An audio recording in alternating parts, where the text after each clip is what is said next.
Mes petits moches, on se retrouve aujourd'hui pour la traditionnelle parce que je la fais chaque année et que ça me fait beaucoup de bien chaque année de la faire. On se retrouve pour la vidéo bilan de l'année 2023.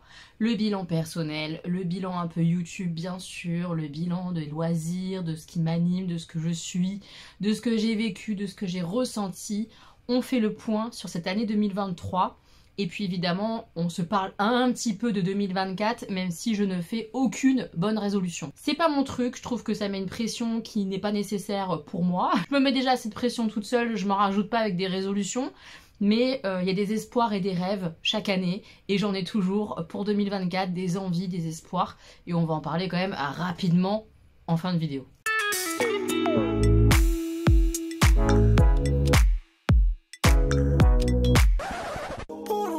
Je suis avec mon petit thé, évidemment, et ma tasse de Londres. On va parler un petit peu de Londres, évidemment. On va commencer avec tout ce qui est vie perso, quotidienne, etc. Forcément, en 2023, j'espérais avoir vendu cet appartement. Ça a été raté à quelques jours près. L'appartement où je vis actuellement, je le partageais, parce que ça y est, on touche au bout à la fin, là, en début d'année 2024, avec mon ex-mari. On est divorcés depuis un moment. 2 ans, 1 an, 1 an et demi, je sais même plus, franchement je sais même plus, je crois que ça fait 2 ans. On est séparés depuis encore plus longtemps, et depuis tout ce temps, on cohabitait, donc ça a été très long.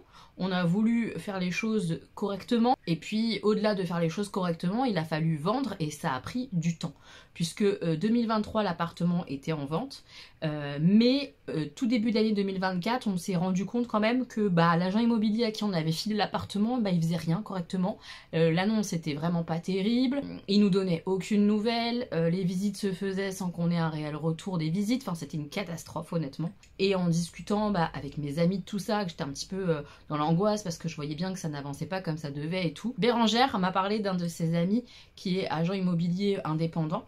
Et elle m'a dit, écoute, ça te coûte rien, tu le contactes, tu vois comment ça fonctionne, comment ça se passe avec lui. C'est comme ça qu'on a changé, en fait, d'agent immobilier, etc. Et que Sébastien a repris le dossier, il a refait l'annonce entièrement, refait les photos avec une photographe professionnelle, et tout s'est accéléré, etc. On a forcément fait une baisse de prix, mais on s'attendait à la faire de toute façon. Et c'est comme ça qu'on a vendu l'appartement, entre guillemets, vendu en 2023, mais qu'on a signé en tout cas le compromis de vente fin juillet. Fin juillet, on signait le compromis pour vendre l'appartement qu'on occupait et c'était déjà une belle victoire cette année de signer ce compromis-là. Dans le même temps qu'on faisait ce compromis avec une vente dite longue, moi, il fallait que je trouve un appartement pour moi. Donc on a cherché, à nouveau Sébastien s'est occupé de moi, entre guillemets, et a cherché avec moi des appartements, etc. qui pourraient me correspondre. Et il a trouvé l'appartement, c'est-à-dire que l'appartement pour lequel j'ai aussi signé un compromis tout début septembre, il me correspond parfaitement. Certes, il est petit, mais vu mon budget, je pouvais pas espérer beaucoup plus grand. Ou alors, je pouvais espérer plus grand, mais moins bien situé, ou dans des grandes tours. Enfin, ça aurait été moins sympa que là, l'appartement que j'ai trouvé, qui est tout mignon, dans une toute petite copro. Un petit immeuble un peu ancien, avec des tomates anciennes. Enfin, c'est vraiment très joli. Il y a un parquet ancien magnifique, il y a 0 travaux, c'était un des gros critères. Il est vraiment dans le secteur que je voulais pour que les enfants puissent aller à l'école directement tout seul. Il est très mignon, plein de charme. Il fait un peu plus de 50 mètres carrés. Et en fait, on a aussi à l'étage une chambre de bonne, sans toilette, sans eau, etc. Mais une chambre, une pièce en tout cas, qu'on peut utiliser comme chambre sans souci si on en a envie au tout dernier étage de l'immeuble. Et moi, je serai au premier. L'année 2023 marque quand même la signature du compromis de vente et la signature du compromis de l'achat, de mon achat. Vous le savez, je n'ai pas vendu donc en 2023, ça pourrait être considéré comme un échec, mais honnêtement, c'est pas de mon fait. C'est pas un échec, en fait, c'est une nouvelle année qui a été un peu dans l'attente. On a fait des choses puisqu'on a signé des compromis, mais forcément, au milieu de tout ça, ça a été beaucoup d'attentes liées à de la paperasse, liées au fait d'avoir des prêts, liées au fait que mon acheteur ait son prêt, pas son prêt, décide d'acheter sans prêt, etc. Enfin, tout ça, ça a pris un temps monstrueux et ça a bouffé beaucoup d'énergie que je pouvais avoir parce que ça te fait gamberger en fait. Tu te dis comment ça va se terminer, enfin il y a eu beaucoup de rebondissements, etc. Je vous ai pas partagé tout ça parce que c'était intime et que à force de parler de choses, des fois tu te dis je vais me porter la poisse, je sais pas, parce que à chaque fois que je parle d'un truc, il m'arrive un truc. Donc au bout d'un moment, t'as plus envie de partager parce que t'as peur quoi. Alors après, la peur n'évite pas le danger, hein, mais je sais pas, au bout d'un moment, j'avais plus envie de partager les multiples rebondissements. Mais du coup, ça a vraiment été une année d'angoisse à ce niveau-là. À partir du mois de septembre, octobre, là, toute la fin d'année, ça a été très très dur parce qu'il y avait beaucoup de rebondissements, beaucoup de ah bah en fait il a eu un refus de prêt, ah bah en fait il va peut-être acheter sans prêt mais c'est pas sûr, et puis s'il veut pas acheter sans prêt, peut-être qu'il va renoncer à l'achat de ton appartement, et puis alors là tout s'écroulait quoi. Enfin c'était très très anxiogène, très angoissant. Ça a été compliqué cette fin d'année, ça a été compliqué aussi parce que plus le temps passe et plus c'est compliqué de cohabiter avec quelqu'un que tu n'aimes plus. Même si ça reste le père de mes enfants, que je sais qu'un jour je l'ai choisi pour telle raison en tant que mari, en tant que père de mes enfants, il n'empêche qu'actuellement, maintenant tout de suite, cet homme-là qui partage mon quotidien n'est pas mon choix. Et j'ai pas envie de vivre avec lui. Puis c'était plus compliqué je crois pour moi que pour lui. Enfin Jean il a déjà verbalisé à plusieurs reprises que lui vivre avec moi comme ça en cohabitation ça le gênait pas. Il a même dit clairement que ça l'arrangeait presque finalement parce que je gérais pas mal de choses, c'était une organisation qui était sûrement plus pratique pour les enfants, etc. Ce qui est un peu vrai pour les enfants, mais pour lui comme pour moi, et même pour une situation saine, je veux dire, enfin, c'est pas bon de vivre comme ça, enfin, c'est mon opinion, hein, évidemment, et chacun son opinion, mais j'avais plus, moi, envie, hâte d'être seule que lui, déjà.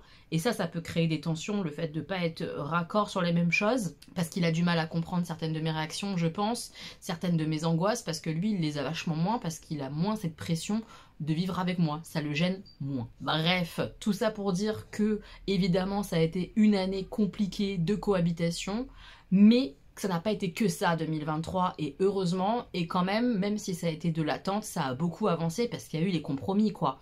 Et en fin d'année, on a eu la date de la vente, parce que gros spoiler, 2024, sachez qu'il y aura eu la vente de l'appartement, ça c'est sûr.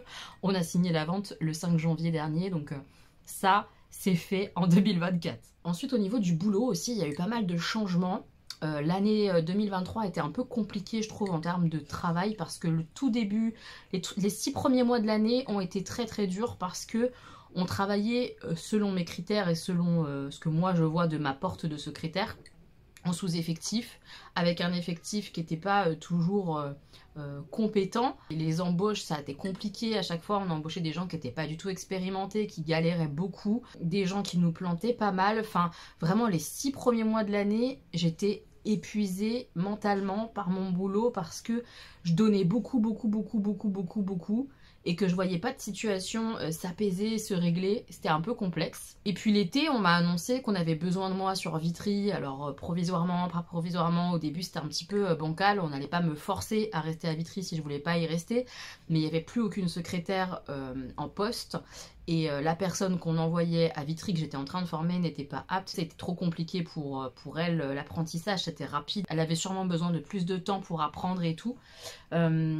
Tout ça pour dire que ça s'est goupillé d'une telle manière que j'ai fini par dire oui au fait de rester à Vitry, parce qu'en plus derrière, Joël n'en pouvait plus non plus d'être sur Paris dans les conditions parisiennes qu'elle avait. On demandait beaucoup, je trouve, aux secrétaires plus anciennes, qui était plus expérimenté, qui avait plus de savoir sur ce site, et c'était très fatigant. En définitive, Joël, ça lui convenait plus non plus de travailler à Paris, donc c'était peut-être une opportunité qu'on soit toutes les deux à Vitry, c'est ce qui s'est passé. Et forcément, ça a beaucoup changé mon travail. Ça a beaucoup changé mon travail parce que les plannings ont changé, parce que maintenant je travaille 5 jours puis 6 jours par semaine, mais que je finis beaucoup plus tôt, mais que je suis aussi beaucoup plus proche de chez moi. J'ai beaucoup moins de transport, ça a révolutionné ma vie, hein. Je crois que j'arriverai plus à retourner sur du 1 heure, 1 heure et quart de transport, prendre les RER et tout.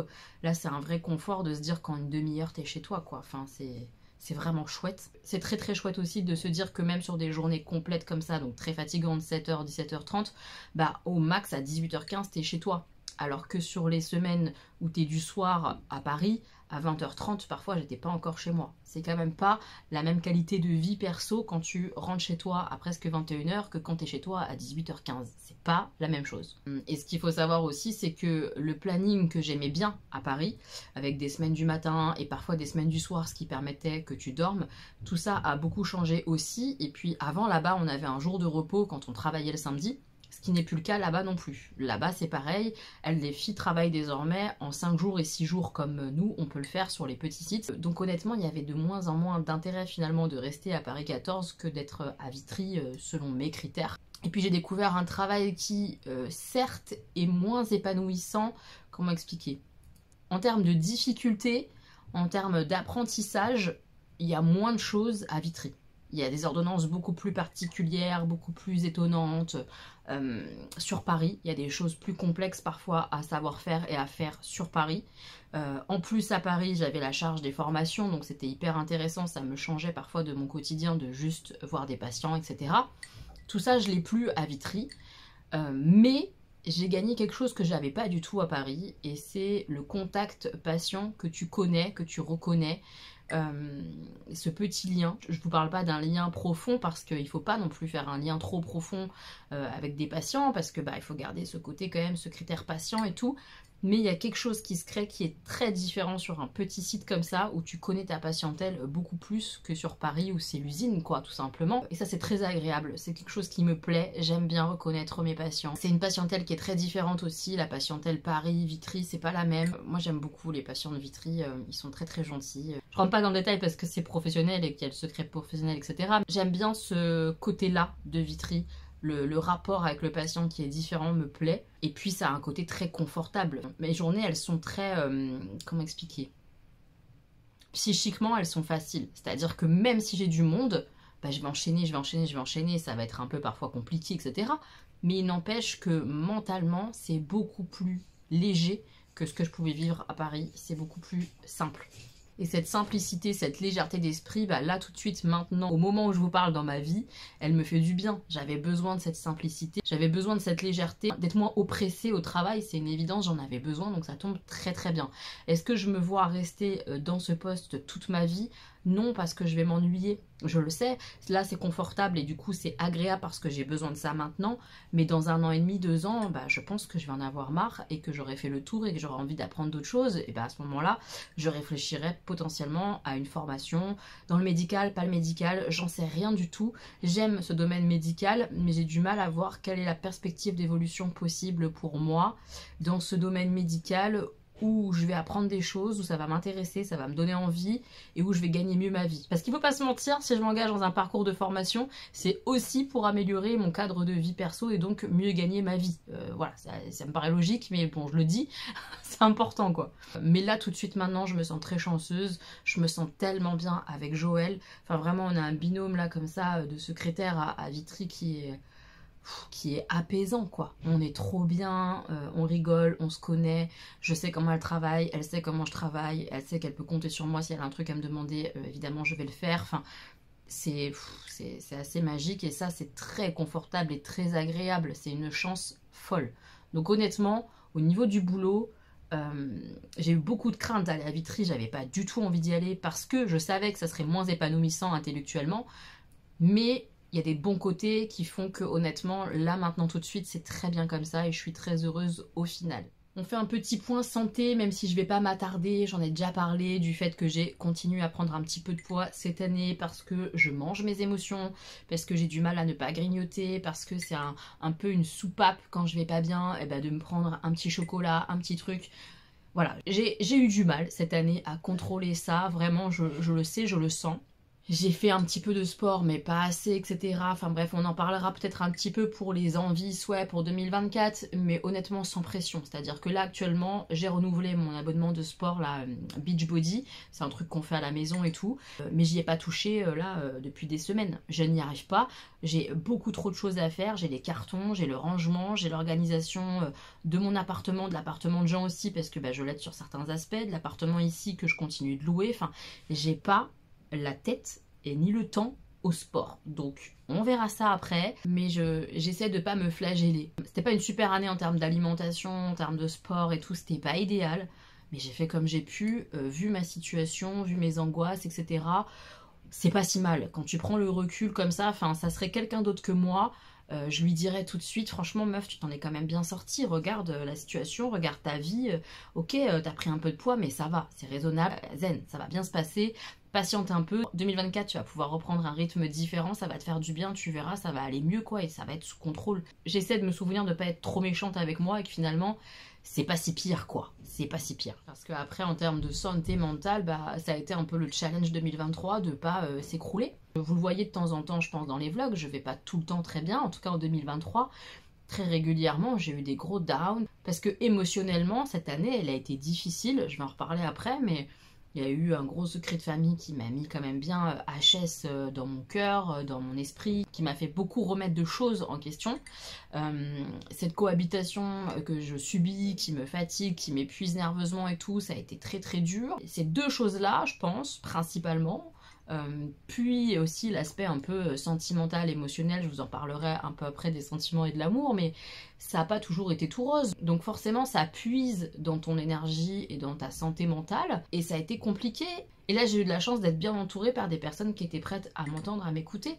Ma mère évidemment, mes amis que vous connaissez, en tout cas que vous entendez parler régulièrement, Jenny, Gwen, Bérangère, Joël, Marie, Laetitia, Asma, Manu, voilà, enfin, bref, tous ces gens-là ont toujours répondu présents quand j'allais pas spécialement bien.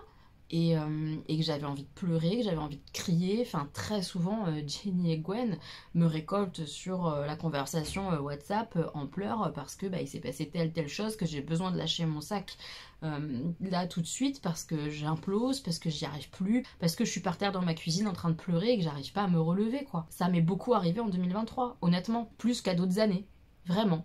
Mais en dehors de ça, en dehors de ces chutes, parce que c'était des chutes passagères en fait, d'une journée, 2 jours où ça fait pas bien, et puis allez, on repart, un nouvel élan, une nouvelle énergie, et ça repart. J'ai réussi à tenir, donc je me dis, meuf, regarde, t'as réussi à tenir ton année, t'es pas tombée en dépression, t'as pas lâché la rampe, et c'est déjà une victoire, parce qu'honnêtement, vu la situation, vu les downs que tu t'es tapé, ça aurait pu être catastrophique. Et ça n'a pas été le cas, beaucoup parce que j'ai été très soutenue. Donc merci beaucoup à celles et ceux qui me soutiennent comme ça, mes amis quoi, mes proches, merci. Cette année j'en ai beaucoup parlé dans les FAQ et tout, mais ça a été l'année où j'ai encore plus réalisé que j'aimais être parfois seule et profiter d'instants solo. Ça m'a vraiment fait du bien cette année de me retrouver avec moi-même, d'avoir des instants où j'étais en très bonne compagnie, c'était génial, mais d'avoir des instants où j'étais aussi seule, c'était absolument génial aussi. Et j'ai aimé ces deux choses-là très très fort cette année et ça a marqué beaucoup mon année et c'est ce que j'ai envie de continuer de faire à fond quoi. Notamment avec les voyages, j'ai mon petit cahier où j'ai noté des choses quand même pour avoir un peu une ligne directrice. J'ai commencé l'année à Strasbourg, j'ai fêté le nouvel an l'année dernière, j'étais à Strasbourg avec Tiffen, c'était absolument génial. Ça m'a aidée parce que je venais de perdre mon grand-père et j'étais pas seule, j'étais avec Tiffen. J'étais dans une autre ville à découvrir des choses superbes. Ça m'a fait beaucoup de bien parce que si j'avais été seule à Paris à ce moment-là, je pense que je me serais encore plus effondrée. Enfin voilà, ça m'a aidé à me maintenir la tête hors de l'eau et à danser sous la pluie en fait, tout simplement. Vraiment, ce début d'année, ça avait été ça, danser sous la pluie. Cette année, j'étais à Londres 2 fois, n'est-ce pas? Et j'ai d'ailleurs apporté cette jolie tasse de Londres. J'étais à Londres 2 fois. Le premier séjour avec Marie et Joël, c'était incroyable, mais qu'est-ce qu'on a pu rigoler, profiter, découvrir Londres toutes les 3, c'était magique. C'était un des meilleurs week-ends de ma vie, clairement je me suis régalée avec elles, c'était magique. Je sais qu'avec ces filles, je peux voyager, je peux sortir, je peux faire beaucoup de choses, on est beaucoup raccord sur plein d'aspects. Et même sur les aspects du voyage, on a la même façon de voyager, de vouloir faire plein de choses, d'être à 1000 à l'heure et tout, et ça c'est assez génial. Et j'ai voyagé une 2e fois à Londres où j'ai retrouvé Danisha, ma copine Danisha. Ça m'a fait très plaisir de la retrouver, de rigoler, de faire un petit peu la fête. Et puis des sorties comme ça un petit peu différentes, Downton Abbey. Le fait d'avoir été à Oxford, d'avoir fait les studios Harry Potter, enfin c'était génial. Et puis j'ai eu cette fin de séjour où j'étais seule. Et ça m'a fait aussi beaucoup de bien, me prouver que je pouvais rester à Londres toute seule plusieurs jours. Et j'ai carrément réussi et j'ai tellement aimé ça. Visiter seule comme j'avais envie, c'était absolument magique aussi. Et j'ai trop envie de le refaire. J'ai trop envie de le refaire parce que c'est la liberté absolue de faire comme t'as envie toi. Et ça, c'est un truc de dingue. Vraiment, c'est assez magique. On se rend pas compte tant qu'on le vit pas. Mais faire ce qu'on a envie au moment où on a envie, changer d'avis si on a envie, de pas aller là mais plutôt là, ou de rien faire ou de faire, c'est trop bien. Évidemment ce séjour a été entaché, mais c'est pas entaché parce que il a fait partie du séjour et c'est quelque chose de particulier, mais la découverte du secret de famille, j'en parlerai un tout petit peu après. Mais ça fait partie de ce voyage solo à Londres où je me suis retrouvée toute seule avec moi-même et avec ce secret de famille. Ça faisait un peu beaucoup, mais ça l'a fait quoi. Ça l'a vraiment fait. J'ai eu un joli petit week-end à Caen aussi avec Manu et sa chérie et c'était trop bien. On a vu de très beaux paysages, on a bien mangé, on a bien rigolé. C'était un super beau week-end, j'ai adoré ce week-end-là à Caen. J'ai été à Amiens 2 fois évidemment avec les filles en plus, donc c'était absolument génial. J'aime beaucoup Amiens, c'est très mignon. Et puis 2 fois très différentes. La deuxième fois c'était vraiment marché de Noël et tout, enfin, c'était trop mignon, c'était vraiment chouette cette année d'aller 2 fois à Amiens. Et puis avec les garçons on a été à Sète pendant les vacances et ça aussi c'était très chouette de retourner pour moi à Sète. Ça a changé sans changer et puis ça m'a conforté ce voyage là dans l'idée que les séjours comme ça, bord de mer, où culturellement il y a des choses quand même à faire, hein. On a visité pas mal, on a fait des jolies balades, on a fait un musée etc, on a fait des petites choses. Mais c'est pas hyper riche, il n'y a pas beaucoup de choses à faire et du coup partir comme ça 15 jours en bord de mer, c'est pas mon style de vacances honnêtement. Je pense qu'on fera les choses très différemment pour 2024. Bon, on verra, on n'y est pas. J'aimerais bien trouver un endroit où il y a de la diversité, de la culture, de la découverte et tout ça parce que bah, même les garçons, l'air de rien, certes ils ont kiffé la mer et profité un peu de la plage, mais pas tant que ça quoi. Ils y ont pas été tous les jours, ils étaient pas demandeurs à y aller tous les jours. Et peut-être que eux, même si genre ils profitent vachement de la mer ou d'une piscine, etc., ils aiment bien aussi des vacances un peu différentes. Et avec leur papa, ils vont à la piscine parce qu'ils ont la piscine chez la belle famille, tout ça. Donc ouais, je sais pas, on verra. Mais ça m'a un peu confortée dans le fait que certes c'était absolument incroyable parce que rien que cette vue sur la mer de l'appartement, c'était génialissime. Mais en même temps, c'était pas suffisant. Il y a des instants où j'avais envie de plus au niveau culture, au niveau visite, et que j'étais un petit peu frustrée.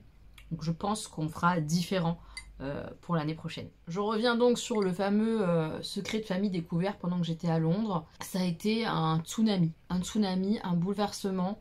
En fait, tout mon équilibre a été chamboulé, mais vraiment, totalement chamboulé. C'est-à-dire que ma base, ma structure, ma vérité, j'ai grandi de telle manière, sans mon père, avec ma maman, voilà, etc., mon frère, etc., voilà, ma structure. Ben, tout ça était complètement faussé, foireux. C'était pas ça, en fait, la vraie structure de ma famille. C'était pas ça. Je rentrerai pas dans le détail, je n'expliquerai pas ce secret de famille parce que ça ne concerne pas que moi, évidemment. Ça concerne ma famille dans son entièreté, donc je n'en parlerai absolument pas plus sur ma chaîne. Mais par contre, je peux vous parler de mon émotion, de mon ressenti et de ce que ça a fait chez moi. Ça n'a pas transformé l'amour. L'amour reste le même, inchangé. Et peu importe en fait ce que j'aurais pu apprendre, l'amour n'aurait pas changé pour cette personne qui a tenu un secret. Ça n'aurait rien changé, jamais. Et ça, c'était peut-être pas un acquis pour tout le monde, en tout cas, et c'est pour ça qu'il y avait sûrement ce secret de famille. La peur de perdre l'amour de l'autre fait que parfois on cache des choses. Et ça n'a absolument pas changé. Voilà, l'amour reste le même, il est peut-être même encore plus profond et plus fort, parce que maintenant tu sais que là, ça y est, c'est ça la vérité. C'est ça ta réalité. Il n'y aura pas de changement de ta structure. Ça y est, c'est la bonne structure que tu as. Mais pour autant, l'amour n'a pas changé. Mais la vision de la personne, bah forcément, elle change un peu. Parce que ce que tu croyais n'est pas vrai. Ce que tu imaginais n'est pas réel. Parce que bah, finalement, la personne que tu envisageais, bah, elle est bien cette personne-là pour toi, mais pour d'autres, elle n'est pas ça. Parce qu'il y avait ce secret, il y avait ce mensonge, il y avait tout ça. Et ça, c'est dur à encaisser. Parce que tu t'es construit sur un mensonge. Et en même temps, pas totalement, parce que la personne, même si elle t'a menti sur certains aspects, ce qu'elle t'a donné, son amour, sa présence, etc., c'était réel, et c'est réel. Ça ne change pas. Il a fallu un peu dissocier peut-être un peu des choses pour aller bien, pour ne pas être détruit à nouveau par le fait d'avoir été trahi, par le fait de... Enfin voilà, il y a une sorte un peu de trahison, c'est compliqué. Les secrets de famille, c'est très compliqué. Et ce que je peux vous dire, et c'est ma vérité à moi, c'est que la vérité, il n'y a rien de mieux. Voilà, c'est ma façon de penser, et je suis persuadée de ça. Et c'est pour ça que par exemple, je ne mentirai absolument jamais à mes enfants, parce que le mensonge détruit, et j'en suis sûre. J'en suis persuadée, ça fait beaucoup de mal. Et je me refuse de mettre ça dans ma vie et voilà, ça m'a complètement confortée là-dedans, sachez-le. Au niveau de ce secret de famille, bah, j'ai travaillé sur moi en parlant avec mes très proches, mais j'ai pas encore été voir par exemple de professionnels, etc. Peut-être que je le ferai pour 2024, j'en sais rien. Si j'en ressens le besoin, une fois que je serai posée chez moi et tout, de travailler là-dessus, de comprendre certains aspects, du pourquoi, du comment, je m'autoriserai complètement le fait d'aller voir une psychologue, une psychiatre, peu importe, mais quelqu'un qui pourrait m'aider à démêler des choses, à avancer, à être plus sereine peut-être, s'il y a des choses qui me reviennent en pleine tête, c'est possible. Ça a semé une petite zizanie, pas à l'intérieur de mon cœur, parce que mon cœur, lui, bah, il est toujours amour, ça, il n'y a pas de problème, mais dans mon cerveau, dans ma construction, dans ma vérité, quoi. Et ça m'a rappelé le fait que la seule personne dont je suis sûre, c'est moi.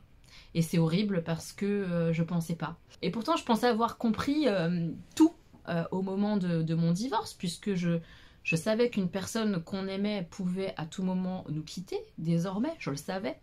La personne que t'aimes, genre le plus au monde, quoi, elle te quitte. Ça, c'était acté. Mais j'avais pas conscience que même au sein de ta propre famille, tes valeurs sûres, bah même ces personnes-là ne sont pas sûres.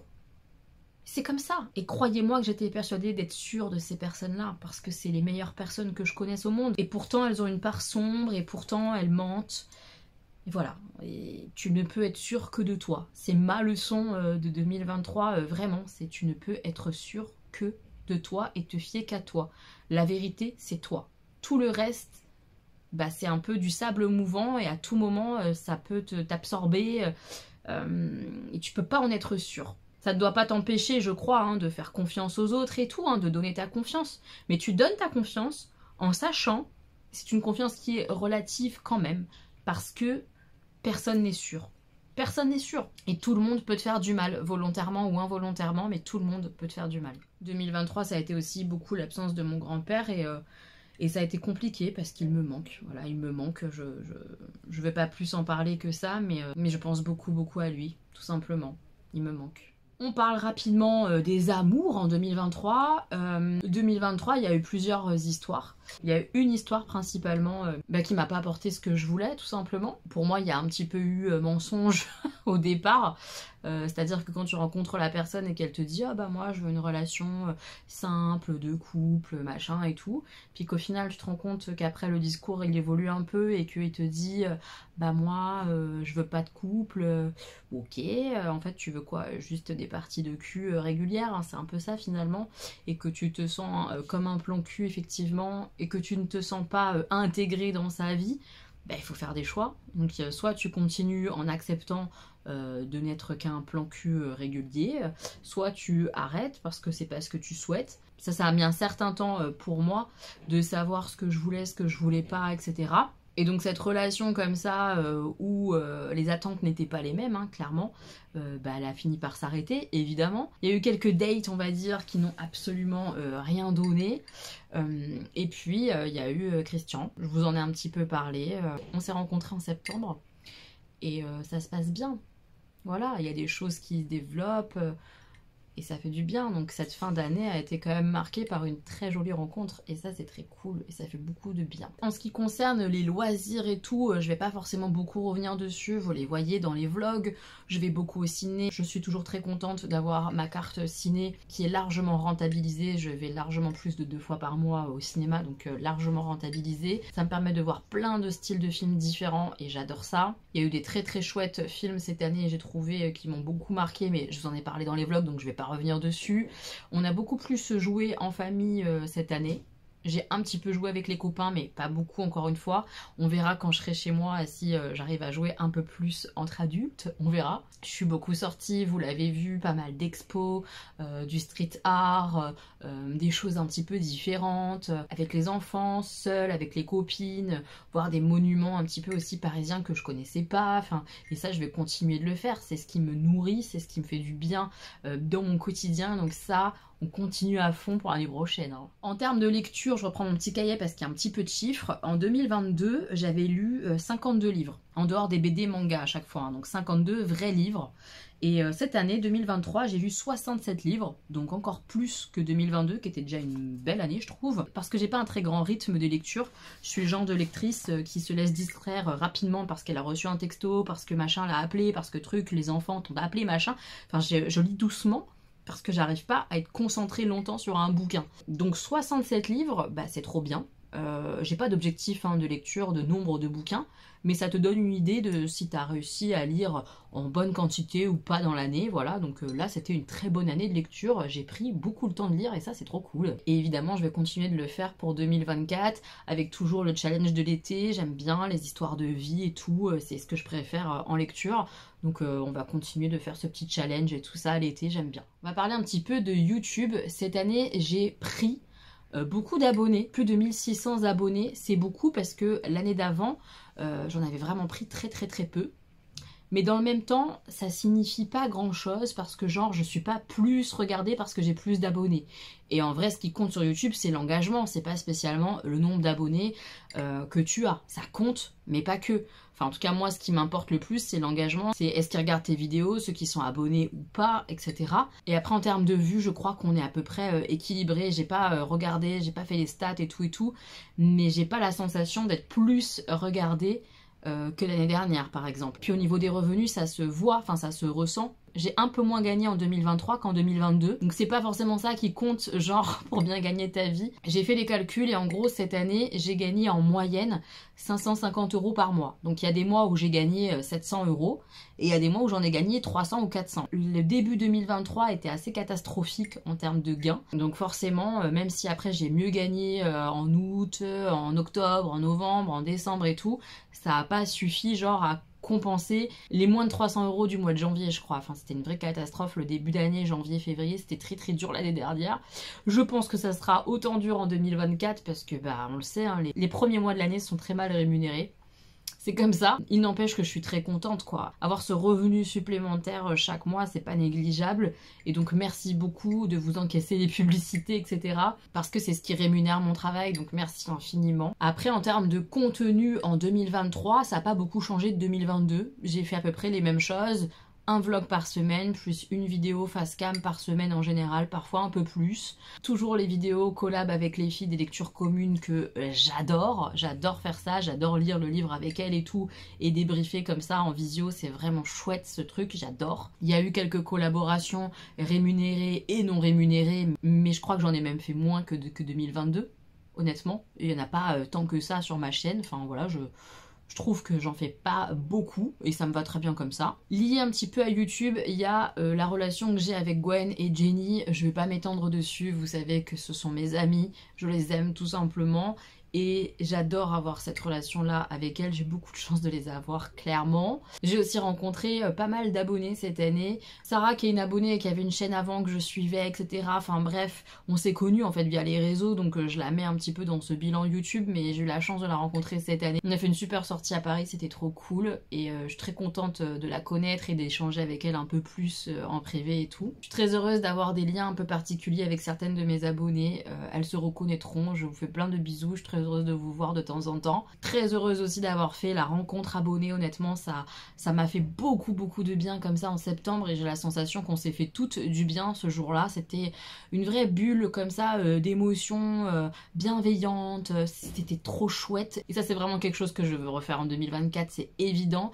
Ça a été très important pour moi de le faire en 2023 et j'étais trop heureuse, trop contente vraiment. Merci à toutes celles qui sont venues à cette rencontre en 2023, c'était génial. Et puis fin d'année 2023, j'ai quand même fait ce calendrier un petit peu de l'Avent, cette FAQ de l'Avent en fait. Un jour une question, avec du coup 25 vidéos, une par jour, et ça a été un challenge très chaud, honnêtement, parce que j'aurais dû tellement plus anticiper, j'ai pas assez anticipé, ça m'a pris un temps monstrueux, ça a été très compliqué, en plus de mon travail, de sortir une vidéo par jour, ça a été mais épique, je vous jure, très épique. Par contre, j'ai adoré l'expérience, j'ai adoré ça, j'ai adoré vos retours. Merci à tous ceux et celles qui ont fait des retours sur ces vidéos en me disant que c'était vraiment genre, pas des vlogmas, mais que du coup c'était une FAQ de l'Avent qui était hyper originale et qui était riche et qui était intéressante et qu'ils étaient trop contents de ce rendez-vous quotidien. Ça m'a fait beaucoup plaisir, merci beaucoup de ça. C'est pas quelque chose que je vais renouveler en tout cas au mois de décembre, ça n'arrivera plus parce qu'en fait malheureusement ça n'a pas été archi payant. Je parle en termes de vues et en termes de rémunération aussi. Je vais être transparente avec vous, au mois de décembre j'ai gagné 950 €. en ayant ces 25 jours comme ça consécutifs quoi, avec une vidéo par jour. C'est pas si fou, sachant que genre au mois de novembre j'ai gagné 750 € en sortant 2 vidéos par semaine uniquement. C'est un supplément sur lequel je crache pas, hein, attention, hein, je suis très contente. Mais honnêtement, quand tu regardes comme ça la masse de travail, ce que ça te rapporte, c'est pas si dingue. Par contre, j'ai aimé l'expérience, j'ai aimé le challenge, j'ai beaucoup aimé ce que je vous ai proposé, j'ai envie de le refaire. Maintenant, il faut trouver une idée qui soit sympa, qui soit quand même attirante pour les abonnés et tout, mais que je ferai à un autre moment, une autre période, et à condition de m'organiser bien en amont, quoi. Et pas d'être à l'arrache comme j'étais un petit peu là, à prévoir la vidéo la veille pour le lendemain, c'était une torture. Ça ne doit pas se reproduire, franchement. Mais refaire l'expérience avec un nouveau concept, une nouvelle idée sur une autre période de l'année, oui, ça j'ai très envie. J'ai très envie aussi de refaire des vlogs comme j'ai pu le faire de voyage. Ça j'ai adoré avec des épisodes, jour 1, jour 2, jour 3 quand je suis en voyage. C'est trop chouette à faire. J'ai fait ça pour Londres et tout, j'ai adoré vous faire ça. C'est un truc qui me plaît beaucoup de vlogger quand je suis en voyage. Ça me fait beaucoup de bien et puis ça me fait un souvenir incroyable que j'aime regarder comme ça de temps en temps picorer. J'adore ça, donc ça j'ai très envie de refaire aussi. Et puis on va continuer d'être qui on est pour l'année prochaine en fait, tout simplement. La chaîne va continuer d'évoluer peut-être ou pas en fonction de qui je suis. Je vais vous proposer des contenus qui me font plaisir en espérant que ça vous fasse plaisir à vous aussi. Et on va continuer comme ça. Et si j'ai envie de dire quelque chose, je vais continuer de le dire. Peut-être que ouais, en 2023, je me suis peut-être un peu plus exprimée avec des choses qui me plaisaient pas et que j'avais envie de le dire. Ou avec des coulisses que je vous ai montrées dont on parle pas. Et j'ai l'impression que ça vous a plu et tant mieux parce que je vais continuer de faire ça comme ça parce que c'est ce qui me ressemble moi. J'ai besoin d'exprimer quand ça va et quand ça va pas. Les deux. Donc c'est quelque chose qu'on va continuer pour 2024. On passe très rapidos parce que la vidéo est immense sur les souhaits et les envies pour 2024. Vite fait. Pour 2024, on espère la vente, ça c'est fait, et surtout l'achat de mon propre appartement. Ça, on est en attente du crédit, donc voilà, ça c'est en cours. Avec l'achat de l'appartement, évidemment, j'ai envie de le décorer, d'acheter mes meubles comme j'ai envie au fur et à mesure. Au début, ça va être de la récup, etc. Mais j'ai envie petit à petit de le meubler, de l'aménager, de le décorer comme j'en ai envie, comme je le souhaite, comme je l'imagine. J'ai trop hâte de faire tout ça. Ça va prendre une grosse part de l'année 2024, je pense, une fois que je serai chez moi. Au niveau des voyages, vu qu'il va y avoir l'emménagement, je pense que ça va être compliqué de beaucoup bouger, etc. Mais j'aimerais bien, ouais, au moins un week-end quelque part. Je sais pas où, en France ou à l'étranger, peu importe, mais ouais, un espèce de city break, quoi. Enfin, 2, 3, 4 jours, je sais pas, mais quelque part, seul ou pas, à voir, à définir. Et j'aimerais bien un voyage à l'étranger. Peut-être en Europe parce que ça coûterait peut-être moins cher et que ça serait peut-être plus facile aussi pour les transports, etc. Mais un voyage à l'étranger, j'aimerais bien au moins cette année. J'ai toujours l'envie des trucs un petit peu sur l'élastique, etc. Hein. J'ai toujours envie. Peut-être que 2024, ça sera la bonne année. On verra, j'aimerais bien. J'ai envie de travailler sur mon rapport à la nourriture, aux émotions, etc. Donc j'envisage peut-être l'hypnose pour ça. Je pense que ça peut complètement fonctionner, être un axe de travail intéressant en tout cas.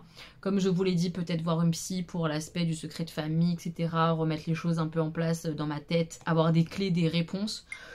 Je sais pas, on verra en tout cas, mais c'est une possibilité pour 2024. Évidemment, faire plus attention à ce que je mange, le sport, etc. Oui, c'est une envie, mais je le mets même pas genre dans mes envies là tout de suite. Parce que là tout de suite, je fais aucun effort, hein, je vous le dis clairement. Tant que je suis pas chez moi, il n'y aura pas d'effort de fait. Une fois que je serai chez moi, je me remettrai, je pense, au sport, que je serai installée, etc. Je me mettrai au sport, à l'envie de cuisiner plus, etc. Parce que je serai chez moi, dans mon cocon pour moi toute seule. Il y a un vrai truc égocentré là-dedans, mais pour prendre soin de soi, il faut être égocentré.